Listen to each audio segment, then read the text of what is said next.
Something is coming Montreal. And if it goes wrong, it doesn't just slow the rebuild. It fractures the very identity this team has spent years bleeding to build.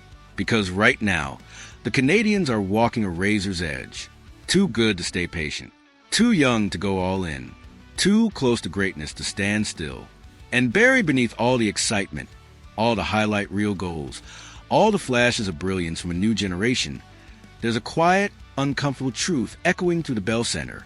This team is not built for war. Not yet. The 2025-26 season proved that the future isn't coming.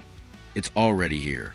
An Eastern Conference semifinal run wasn't supposed to happen this fast. Not with one of the youngest rosters in the NHL. Not with players still figuring out how to win in April, let alone survive May. But they did it anyway. Lane Hutson danced through defenses like a veteran quarterback on skates. Noah Dobson controlled the blue line with poise that felt years ahead of schedule. The offense clicked. The energy was electric. And for the first time since that improbable 2021 Stanley Cup run, Montreal didn't feel like a rebuilding team. They felt dangerous. And that's exactly where the problem begins. Because once you taste that level, once you realize you can actually contend, the expectations shift overnight. The patience disappears. The margin for error? Gone. Now, it's not about development anymore. It's about decisions. Kent Hughes knows it. Jeff Gorton knows it. The locker room knows it. This offseason isn't about adding pieces. It's about choosing a direction. Do you trust the kids to grow into champions? Or do you accelerate the timeline and bring in someone who's already been to the fire? Because playoff hockey exposed something brutal. Skill got them there. But it wasn't enough to carry them through. When the ice shrank, when the hits got heavier, when every inch along the boards turned into a battle, a will, Montreal started to fade. Not because they lacked talent, but because they lacked weight, presence, experience, and most importantly, fear factor. There was no one on that blue line who made opponents think twice before cutting into the slot. No one who could physically impose themselves over a 7-game series and slowly grind the life out of an opposing top line. And in the playoffs, that's not a luxury. That's survival. So now the front office is hunting, not for stars. They have those. They're hunting for balance. A second-line center with experience. A depth forward who understands postseason chaos. And maybe most importantly, a defenseman who brings something this roster simply doesn't have. Size, strength, edge. And that's where a very specific name enters the picture. Rasmus Ristolainen. Now here's where things get complicated. Because on the surface, this isn't the kind of move that wins headlines. This isn't a blockbuster. It's not a flashy free agency splash. It's not the kind of acquisition that immediately screams Stanley Cup contender. But look deeper, and you start to see the blueprint forming.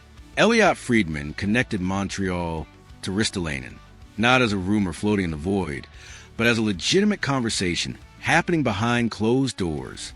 Ottawa is in the mix. Other teams are circling. Philadelphia is listening. And the Canadiens? They're watching closely. Because Ristolainen represents something this team desperately needs, even if it comes with risk. At 6'4", he instantly changes the physical profile of Montreal's defense. Not theoretically, not developmentally, immediately. And when you stack him next to the current right side, Dobson, Hutson, Carrier, you begin to see the contrast. Dobson is control, precision, intelligence. Hutson is creativity, fluidity, offensive instinct. Carrier is stability, reliability. But none of them bring intimidation. None of them shift the emotional temperature of a game with one hit. Ristolainen does. And in the playoffs, that matters more than people want to admit. Because postseason hockey isn't just about systems and structure. It's about psychological warfare. It's about making your opponent hesitate for half a second. Because they know what's waiting for them along the boards. Montreal didn't have that, but they could. Now here's the catch, and it's a big one. Ristolainen isn't perfect, not even close. The offensive production that once defined his game, it's faded. For straight 40-point seasons in Buffalo feel like a different lifetime. Since 2020 to 21, that version of him has disappeared. And then there's durability. 138 games over the last 3 seasons. That's not just a concern. That's a red flag. You're not just trading for a player. You're gambling on his availability. And in a league defined by the salary cap, that gamble becomes even more dangerous because Ristolainen carries a $5.1 million cap hit.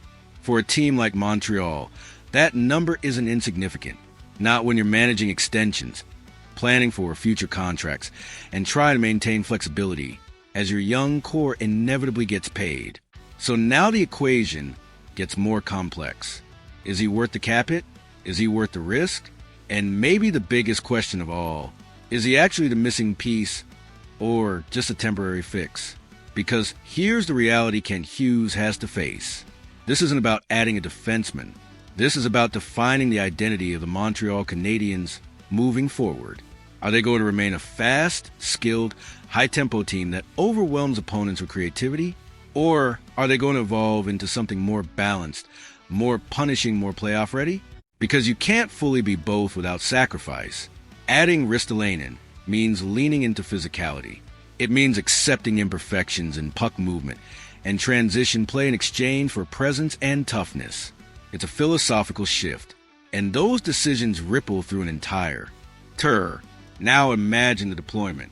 Dobson continues to anchor the top pair, driving play and logging heavy minutes.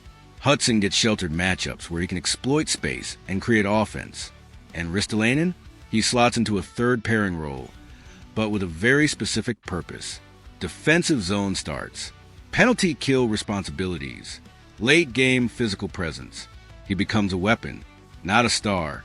And that's where this move starts to make sense. Because Montreal doesn't need another star defenseman. They need a different kind of tool. But even then, the deal only works under one condition: cost control. If Philadelphia retains salary, suddenly the conversation changes. That $5.1 million becomes manageable. The risk becomes calculated instead of reckless. And for a Canadiens team loaded with draft picks and prospects, the acquisition cost itself isn't the barrier. They have the assets. The question is how much they're willing to spend for a player who may only be a piece of the puzzle, not the solution. Because make no mistake, this is not the final move. This is one layer of a much bigger strategy. The search for a veteran second-line center is still ongoing. The need for playoff-tested forwards still exists. The roster is still incomplete. And every move from this point forward is interconnected. You don't just add Ristolainen. You add him instead of something else. That's the reality of the cap era. Every decision closes another door. And that's why this moment is so critical. Because Montreal is transitioning from rebuilding to contending. And that transition, it's where franchises either rise or collapse under their own expectations. Too aggressive, and you sacrifice the future. Too passive, and you waste the present. There's no safe path, only calculated risks. So now the pressure shifts to management. Kent Hughes has built this roster with patience and precision. He's stockpiled assets. He's resisted shortcuts. He's trusted development. But now he has to decide when to strike. Because the window isn't wide open yet, but it's not closed either. It's cracked. And if you hesitate too long in this league, that crack disappears before you even realize it. So here's the question that's about to divide the entire fan base. Do you stay loyal to the rebuild, trust the youth, and believe that internal growth will solve the playoff weaknesses? Or do you make the move? Do you bring in someone like Ristolainen, embrace the imperfections, and start shaping this team into something built for postseason brutality? Because you can't do both forever. At some point you have to choose. And whatever choice Montreal makes this summer, it won't just define next season. It will define the next decade of Canadiens hockey. So now it's your turn. If you're sitting in that front office, do you pull the trigger on Ristolainen, knowing the risks, the cap hit, and the injury history?